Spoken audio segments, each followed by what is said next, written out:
সংযমী বার্তার পর সাশ্রয়ী উদ্যোগ প্রধানমন্ত্রী নরেন্দ্র মোদীর। খোদ তিনি তার কনভয়ের সংখ্যা কমাচ্ছেন গাড়ির, এমনটাই জানতে পারা যাচ্ছে। কনভয় গাড়ির সংখ্যা কমাতে ইতিমধ্যেই এসপিজিকে নির্দেশ দেওয়া হয়েছে, এমনটাই সূত্র মারফত খবর পাওয়া যাচ্ছে।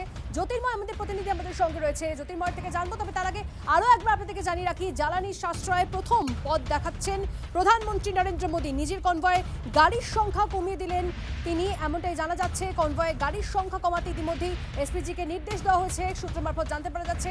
আর কি জানা যাচ্ছে সূত্র মারফত জানবো আমাদের প্রতিনিধি জ্যোতির্ময় থেকে। জ্যোতির্ময়, দেখো, প্রধানমন্ত্রী তিনি পাবলিক মিটিং থেকে সাধারণ মানুষের কাছে আবেদন করেছিলেন যে এই সংকটের মুহূর্তে সাধারণ মানুষ জ্বালানির ব্যবহার যতটা সম্ভব কমাক, কিন্তু আপনি আচরি ধর্ম পরেরে শিখাও। কার্যত এই আপ্তবাক্য মেনে প্রধানমন্ত্রী স্বয়ং তিনি সিদ্ধান্ত নিয়েছেন যে তার কনভয়ে যে গাড়ি চলতো সেই গাড়ির সংখ্যা 50% কম করা হবে।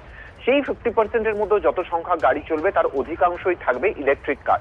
এবং শুধুমাত্র প্রধানমন্ত্রীর দপ্তর নয়, তার পাশাপাশি প্রধানমন্ত্রীর দপ্তরের বিভিন্ন আধিকারিক এবং অন্যান্য মন্ত্রী এবং মন্ত্রকের গাড়ির সংখ্যাও একই সঙ্গে কমানো হচ্ছে। কিন্তু যেটা ইন্টারেস্টিং এক্ষেত্রে তা হচ্ছে এসপিজি, যাদের দায়িত্ব থাকে প্রধানমন্ত্রীর নিরাপত্তা সুনিশ্চিত করার, ব্লু বুক অনুযায়ী সেই যে বাধ্যতামূলক গাইডলাইন আছে, গাড়ির সংখ্যা কমার পরে প্রধানমন্ত্রীর নিরাপত্তার ক্ষেত্রে যাতে কোনো রকম আপোষ করা না হয়, সেক্ষেত্রে পরিকাঠামোগত কি পরিবর্তন করা হবে তা আপাতভাবে খতিয়ে দেখছে এসপিজি। ধন্যবাদ।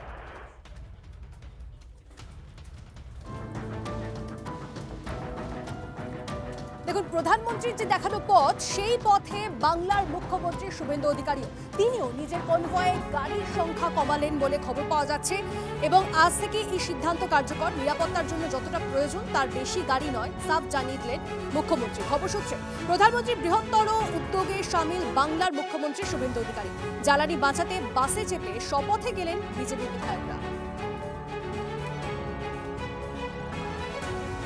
আমি ওয়েলকাম করেছি এবং আমি ওনার টুইট দেখার পরে, মানে খবরটা দেখার পরে, আমিও আমার সিকিউরিটি দায়িত্বে থাকা লোকজনকে বলেছি অপ্রয়োজনীয় গাড়ি রাখার প্রয়োজন নেই।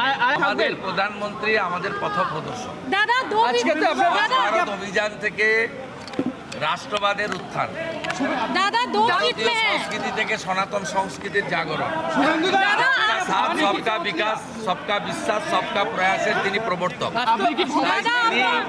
তিনি যেটা আজকে করেছেন সেটা আমরা করব এবং আমরা তার দেখানো পথেই চলব। দেখুন, প্রধানমন্ত্রী সংযমী বার্তা দিয়েছেন, তারপর সাশ্রয়ী উদ্যোগ নিয়েছেন এবং তার দেখানো পথে বিজেপি শাসিত যে রাজ্য রয়েছে সেই রাজ্যের মুখ্যমন্ত্রীরাও।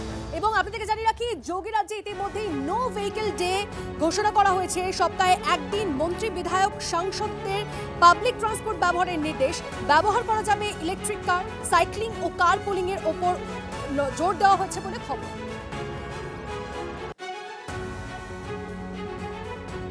আমি বিদেশে দেখে এসেছি যে ওরা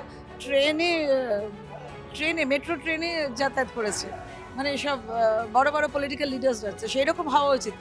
ইগোটা না একটা পাথরের মতো, ইগো এবং অহংকার পাথরের মতো। কনভয়ের গাড়ি, কারণ দ্যাট ইজ দ্য স্পিরিট। এই হচ্ছে ভারতীয় জনতা পার্টি। ভারতীয় জনতা পার্টি এইরকমই, ইগো অহংকার পাশে দূরে সরিয়ে রাখা। শুভেন্দু অধিকারী মুখ্যমন্ত্রী, তিনিও তার কনভয়ের গাড়ির সংখ্যা কমিয়েছেন। অনেক বিধায়ককে দেখা যাচ্ছে বাসে করে আসতে। এই উদ্যোগটাকে কিভাবে দেখছেন? ভালো ভালো। বাংলায় একটা কথা আছে, রাজা বিলোয় রানী কুলোয়। সম্পূর্ণ ব্যাপারটাই ওদের ব্যাপার। জ্বালানি কেন কমেছে সেটা ওরাই জানে। এত লোককে জ্বালিয়েছে, জ্বালানি কম পড়ে গেছে। তবুও ভালো, এখনো বলছে যে গাড়ি কমাবো, এরপর সাইকেলে করে আসবেন, গরুর গাড়ি করে আসবেন। অনেক কিছুই দেখতে হবে, দেখে নিলাম, অনেক কিছু দেখেছি। ভালো।